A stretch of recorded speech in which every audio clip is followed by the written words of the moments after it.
followers of Paul. They're the ones he preached that they converted to his message. They were first called Christians in Antioch. Yeah, but followers of the way. Yeah, but who do they follow? Which message were they from? They were Gentiles, right? Okay, and who preached to the Gentiles? Well, that became reality with Peter when Cornelius. That's where Peter and Paul fell into disrepute. When saying, "Can the Holy Spirit really fall on the Gentiles as well?" And so that's when they understood that the gospel wasn't just for the Jews; it was also going to be for the Gentiles. Well, that's what the historians are saying. No, that's what the Bible says. Yeah, but no, which Bible? Okay, New Testament. Yeah. Okay, New Testament is not the Evangel, the Injil, the good news of the Israelites. There's a difference between New Testament, which undermines the so-called Old Testament, which is mentioned in the Torah. It's called the Torah in the Quran. It doesn't undermine it and say this is an Old Testament. Because God doesn't make all the new. No. So God is all... It's one. Yeah, the Abrahamic covenant. And the Abrahamic covenant does not change. And his law doesn't change. God's perfect. He doesn't have to change his law. Do you believe that hell and heaven are forever, or do you believe hell is just for a season? It depends if you're a believer or non-believer. If you're a non-believer and you say go to hellfire, do you believe it's for an eternity or just an eon, an epoch, or an age? If you submit to the prophets of God, which is Islam. Islam is all that prophets. Different time, same message. Different prophet, same message. But people, what they've done is because of politics, they've divided it into Judaism and Christianity. Jesus said someone will come after him. You will know him because he will speak of me. You go to the Quran, he's an Israelite talking about Israelites. He's talking about Jesus being the Messiah who worships one God. He's a messenger of God. And whoever says otherwise, they're liars. God is telling everyone what has happened to his message after Jesus. And Jesus came to revive also what happened to the Torah and Psalms after Jesus, what happened before Jesus. Like Jesus had come to revive the true message of the past prophets, which was corrupted by the high priest. They were compromising with the Lord. So when it came down to it, Jesus came, I'm not doing away with the laws of Moses and the past prophets. I've come to fulfill them. Fulfilling the laws doesn't mean he came to die on a cross. He came to fulfill the laws. I believe he came to fulfill. I also believe he died on a cross. So that's contradicting God and what he done with Abraham. It's not a sacrifice. It's only contradicting it in your mind. It's a mercy. I can't see the contradiction. Is my mercy greater than the mercy of God?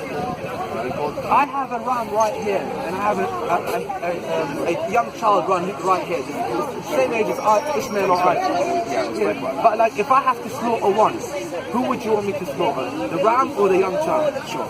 So God commanded him to do it, see if he's going to do it, but he intervened.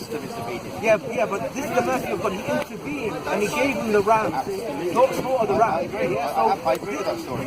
So his mercy is greater than my mercy. I'm saying you should, 100%. yeah, because you're contradicting God's mercy, saying like, well, Christianity. Yeah. Why? Say Jesus God changed his mind, and like he made Mary go through the torment. It's also when it came down to Abraham, no, you can keep your son. Not Mary, she has to go through the pain of seeing her son. He's supposed to be God, who she's supposed to be a daughter of God. So it makes no sense like you say like Mary had to go through the ordeal, and if Abraham was the shadow of Mary, it's like saying the woman is the breadwinner. She has to go and work because the woman. Abraham is the shadow of Mary and her son. Abraham and his son is the shadow of Mary and her son. So how does that make any sense? I personally can't. I'm sorry, sir. I don't see any contradiction in that. In a contradiction when it comes down to creation and law. Like even in the 50s, the man was the breadwinner, right? Any contradiction in God having to send his son as a propitiation for man's sin, and Abraham not providing the land instead of the child. So everything that the Romans, I don't see any contradiction. Everything you want to believe. The Romans, they were worshipping someone who died for their sins, resurrected after 3 days, born December 25th. That's me. You still want to believe that Jesus, the son of Mary, died for their sins, resurrected after 3 days. Like Mithras, the Romans. So the Romans changed the day, right? Not just the day. They let people worship their God, their sun God. Yes, I agree. So they changed the day of worship from Saturday, which was the 7th day, because that was the 7th day. Exactly. And the Jews were worshipping, and to the Sunday. Yeah. So Constantine changed laws, changed dates, changed stuff, and built, as you said, a sun worshipping pagans. Who's Jesus? But who's Jesus? Who's Jesus? Separate from the initial Jewish birth. Who's Jesus did he adopt? Did he adopt the Jesus of the disciples or the Jesus of Paul? He adopted the Jesus of Paul, the Pauline doctrine. Sorry, Constantine. Well, you see, Paul went, I mean, when he was to Rome, didn't he? Was declaring, was speaking... Going against the orders of Jesus and the disciples. Go only for the lost sheep of the house of Israel. Don't go to the Romans, don't go to the Gentiles, the Samaritans, the Sabbateans, the Nabateans, the Greeks, the Arabs.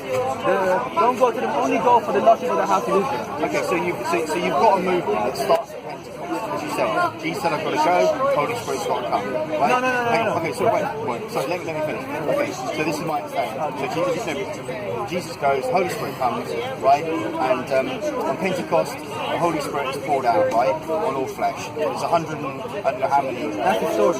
Oh, yes, okay. I'm saying I believe that happened. Yeah, okay. That was in the inception of the church at that moment. Jesus has died, he's rose again, he's gone to be with the Father, okay, and then the Holy Spirit's poured out.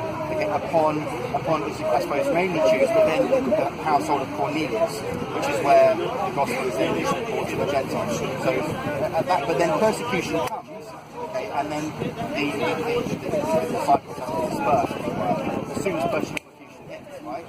So the answer is Paul was, I believe Paul was a persecutor of the church. He was a rabbi, he was a Pharisee from the house of Gamaliel. He was a very learned man, Pharisee of all Pharisees. And when he had an encounter with the Lord, a supernatural encounter with the Lord, and he said, why are you persecuting me, Paul? And then Paul says, God says, my grace is sufficient for you. I'm sending you to be a light to the Gentiles. But his strategy was to go to the synagogue first. He went to preach to the Jews, but his real mission was to the Gentiles, whereas Peter's mission was to the Jews. He was an apostle to the Jews.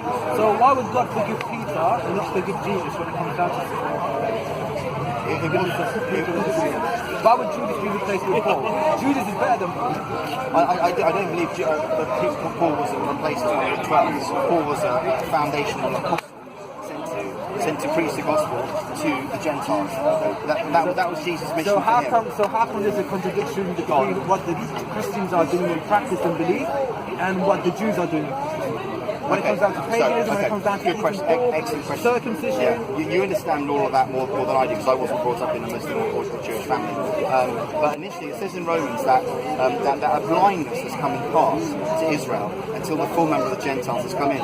So what that would come with the last. So what a lot of scholars believe is that the Jews have got a veil over their eyes so that the mercy can come on the Gentiles. So I'll prove it to you. Go on.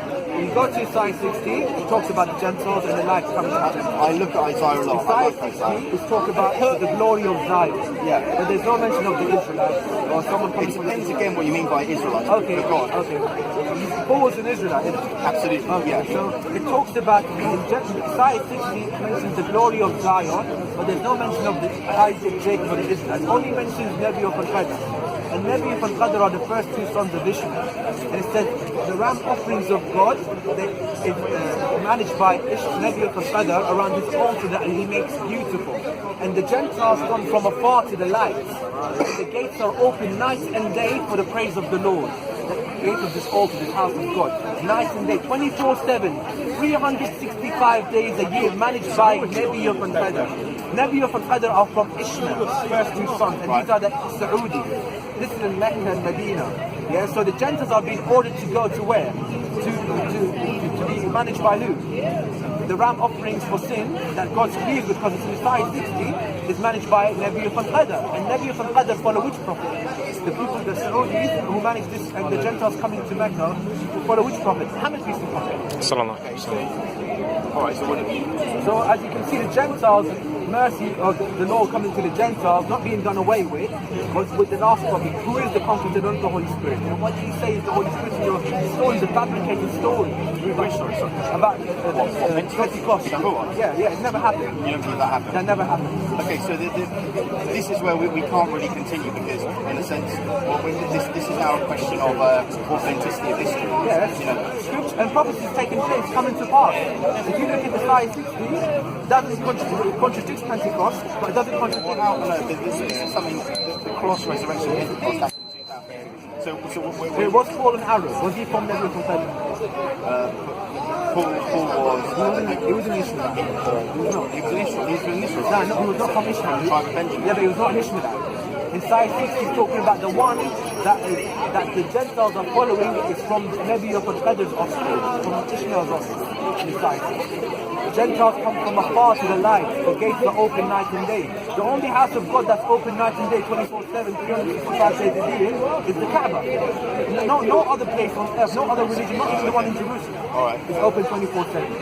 So if you're sincere to God, then you have to accept the last prophet who Jesus said will come. Who is the comforter? This is what I'm saying. They have to correct yourself. The Jews, they got a bigger task mission for themselves. For them, it's harder for them. They have to accept the Christ and the prophet. Now, when they accept Muhammad, peace be upon him, he's the helper, right? To the Israelites, the comforter, isn't it? When they accept Muhammad, peace be upon him, they're looking for the Messiah. Yeah, but listen, Jesus said the helper will come to the Israelites. Yeah.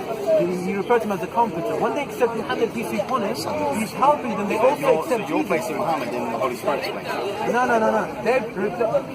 They've replaced the prophet of John 1:19 to 21 that the Levites were waiting for after Christ. They're replacing that prophet that comes after Christ with the Holy Spirit. And the Levites were waiting for this prophet to come after Christ. When the Christ appeared, he's mentioning to them that prophet that will come, and he referred to him as the comforter. But what happened is this prophet in John 1:19 to 21 just disappeared, and all of a sudden he morphed into the Holy Spirit. It's all politics. They want to keep the church open. Fine. That's why they have to say it's the Holy Spirit and not the prophet of John 1:19 to 21. When Isaiah 60 shows you clear that's the Hajj ritual and that Muhammad is the comforter, and everyone knows that he's the comforter when you look at how people love him. And he's comforting the people of Sudan. When you look at the teddy bear named after a man that lived 1,400 years ago. Why would someone care in a third world country of Sudan that a teddy bear was named after this man? It shows that he's the comforter, he's comforting them. People would care about their family, stability, taking care of Okay, so again, what I can see you're learning. A lot of what this is interpretation.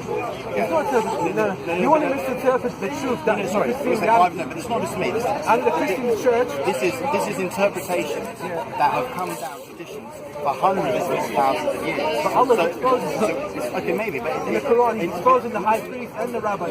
Maybe, but it's not just my interpretation. Okay, it's an interpretation that a lot of people have come to. Okay, from the Holy Scriptures. Okay, you're saying that they had a wrong bias towards interpreting it in a different way. I'm saying that can be a possibility. But again, this is the issue: is how we interpret Revelation. It's very important. And what I'm saying to you is that's why I believe Paul says study, Timothy, study, show yourself approved, that you're a workman who correctly divides the word of truth. And that's what so often is wrong with us people, humans. We misinterpret what people are saying, and we misinterpret what God's saying. And so I believe it takes a seasoned man like Daniel the prophet, who prayed and fasted in order to receive the revelation that was coming from heaven, because there was a war in heaven. And when the angel came to him, and Daniel said, "Well, what do you mean there was a war in heaven?" Wait. This is what. Read the book of Daniel. You can read it. It's a fascinating book. Daniel says, the angel said, "I heard your." In the beginning of this is Daniel. Just read the book of Daniel. It's a small book. He was an amazing prophet. He said, "There's been war in heaven. I heard your prayer right at the beginning, but I was caught up against the spirit of the Prince of Persia." Okay, so there was war in heaven against Shaitan's angels and God's angels, in order that revelation would come from heaven, from the throne to Daniel the prophet. Eventually, after 21 days of praying and fasting, the breakthrough came and revelation came to Daniel as to what to do. So what I'm trying to say is, it takes prayer, it takes fasting, it takes diligence to be able to hear and interpret and then rightly apply what God is saying. Of course. It's not something that just comes overnight, right? Of course. Even the Quran was sent down in 23-year period. So it had to come down. When it came down, when it was revealed, it came down during the people had to be corrected. The Arab, the Ishmaelites, we had to be corrected when it came down to complete monotheism. When it came down to it, 13 years there was no prayer, there was no fasting, no charity. We had to be first correcting ourselves with the oneness of God, understanding the attributes of Allah. Without understanding God as one, and He's the only one. He's not part of the creation. Yeah, and if we do all these righteous good works, they're void. They're not accepted. They're invalid. There's no. So that's why after 13 years, you're right. That's a good scripture. Obedience is better than sacrifice. Well, yeah, of course, absolutely. yeah. But you can sacrifice everything to the cows come home. God says in the Quran, it's not the sacrifice, it's the obedience. Exactly, I agree with that. So what you have to do is now you have to see like how the Prophet Muhammad used to follow him. Because Jesus referred to as the comforter and counselor, as a counselor, the comforter, as a counselor too. Yeah? Now if you look at Muhammad, peace be upon him, he's a human being. He's a prophet. I can relate to him, you can relate. Now, it said in your book that God is not the author of confusion. Yeah? We're not prophets, we can't see Satan. Satan tempts us, we have to be careful. God tells us, be careful of Satan. He's an open enemy, I do want to be. In the Quran, that's what it says. So that, it says in your book, God is not an author of confusion. He used to tempt Jesus and follow Jesus around to stop him being a Muslim. So he tell him, why are you fasting? Why are you praying to God? Just leave it. Same with us, God's not going to send a spirit that's supposed to be good, While we got Satan to worry about that's bad, but we can't. The counselor also is not doing quite a good job if it was the Holy Spirit. You got all these like drug abuse, alcohol abuse, all this broken families, domestic violence, all this stuff. I can explain that. Again, coming back to the book of Daniel, have you studied Daniel? I've read some, Okay. He's a fascinating guy, coming from nowhere into the king's palace. How God, promoted him, like with Joseph, giving him understanding of dreams and visions. He's an amazing guy. So for him, well, prophet, amazing guy, amazing prophet. But the prophet is the gift, right? He's the gift. He's not just a normal guy. He wasn't just a normal gift, but it was the God, his God that made him special, right? He was born just like you and me, just like Muhammad or Jesus, in a way. But the war in heaven was that Shaitan's angels, I believe, after the fall, were in direct conflict with God's angels. What do you mean angels? Okay, so you talk about Gabriel, Michael. It's my understanding, also my interpretation, that the war in heaven against God's angels and Satan's angels, again, is really partly what is to blame for a lot of the destruction in the world today. That Satan is time short, but his workers are aiming to cause as much. How can there be war in heaven? Destruction, devastation as possible before God's kingdom finally comes. But how can there be war in heaven? Okay, well, I'm saying war in the heavenlies. Sorry, not heaven, but in the heavenlies, I believe. Okay. And so it's through prayer and fasting, I believe, in the power of the Holy Spirit, that we overcome Satan's power. Like you say, drug addictions and pornography and theft and murders and whatever. And it's through God, only through prayer and fasting. And humbling ourselves before God, His power will work through us when we then become vessels of truth, wisdom, light, as opposed to combat the darkness that is in this world. So when it comes down to it, we don't say this is a gift to certain people. We say God has given us guidance and He wants us to be guided. But He said if you don't follow this guidance, then you're going to be with Shaitan. So Shaitan is going to mislead people away from the guidance. Absolutely. This guidance that's what I believe is happening, 100%. Okay. I believe that's what's happening on earth. Yeah. So the guidance. But I think the battle is in the heavens. If I'm honest. Well, the battle when it comes down to the ruh is between like us and Shaitan. No. When it comes down to it, no, it's not. I'll tell you why. I'll tell you why it's not between you and Shaitan.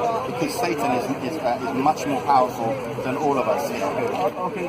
No. You just contradicted. No. If you didn't hear me, I said it's the power of the Holy Spirit in us or Christ's power in us that is stronger than Satan's power. But without Christ's power, Satan would destroy all of humanity. What about the past prophets? What about the past prophets before Jesus? The Shaitan used to always come to every prophet. He even went to Abraham. When it came down to Adam, the whole of creation, including Satan. So Satan was there in the garden. Right, I believe that. You believe that story? Yeah. Okay. And they were ordered, when Adam was created, all of the creation was ordered to show humbleness, respect to Adam, the best of his creation. Right. So why would, if Satan was greater than us, why would God be showing Satan to show respect and humbleness to Adam? If he's great, you're saying he's greater than us. But Okay, so But Shaitan's going to say on the day of judgment, I had no power over you, I only tempted you, and you done your deed, yeah? I feared the Creator and what's going to happen to me. Yeah? I'm going to be damned, and I fear the Lord, yeah? I had no power over you, you done it yourself. That's why God's sending the person into hellfire as well. He's not saying, oh, it was Satan's fault. Yeah? He's saying to them, like, yeah, you had the choice, and you just, instead of submitting to God like all the prophets did, yeah, then you are going to be damned as well. Shaitan got you. It's asking whether it's pagan, whether it's worshipping Jesus, worshipping an animal, worshipping anything in the creation apart from worshipping God. Okay, let me define, because it's a good point, so, and I respect what you're saying. Thanks a lot. It's a good question. This is what I believe. Again, it talks about it in Isaiah. It says that you were the most anointed cherub. You were sat there. You're adorned with gold and diamonds and rubies and sapphire. You were the most anointed cherub. The way I interpret that is that Satan, before the creation, was guarding the glory of God. He was the best. He was very qualified. He was looking after the worship. So he had a place of high prominence in God's kingdom. He elevated. He was a Jew. He was elevated to the ranks of the angels. السلام ورحمة الله وبركاته. He was one of the highest maybe ranking angels. But he wasn't an angel.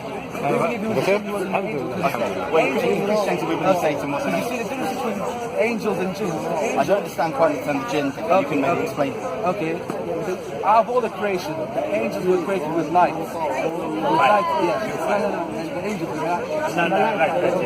they were created from light. And the angels, they obey Allah subhanahu wa ta'ala 100%. They do not fall. Everything they say. Angels have gone through a few things. Quite few things. The jinns, Muslim they were and created Christian, us, isn't it? and they were on the earth before Adam, 2,000 years before Adam, according to you. Some Christian, When it comes down to it, like the Jew was created 2,000 years before Adam from smokeless fire. They were given choice like us. No, he's not Christian. He's Trinitarian. And Adam and us, it is part of it. given choice. Oh, it's completely different. We believe that, what they believe is Christianity, we believe is Ahl al-Kitab, the original scriptures. But then they change and they say Jesus is God. The original Christians say that, or should I say the original Christianity, they believe that Allah is God, that Allah is one, La ilaha illallah. But they believe that Allah is three. And I'm going to get a reward and get authority on the earth. They call themselves Christians. That's a bit different than the Christian understanding. Yeah, they do. So when it came down to it, he sent the angels down. He came with the angels down, waged war against the jinns. Some of the jinns were killed. Some of them escaped to remote islands, which is why which is why there's a lot of voodoo or witchcraft around the remote islands of the Caribbean and anywhere else. I agree with that. Also, in a sense, and some were captured. And those that were captured and returned back to the heaven with Shaitan and the angels. And that's when Adam was created. Adam was created at that time, and everyone submitted except for Shaitan. So what happened is afterwards, Shaitan was taken down to the heavens. Like he was banished from Jannah. And when he created Adam and Eve, they were told not to eat from that certain tree, and they could eat from any other tree. So when it came down to it, Shaitan tempted them to eat from that tree, which caused them to God to lose their trust in them. But they repented back to God. And when they repented back to God, they had to be banished here in this earth with Shaitan.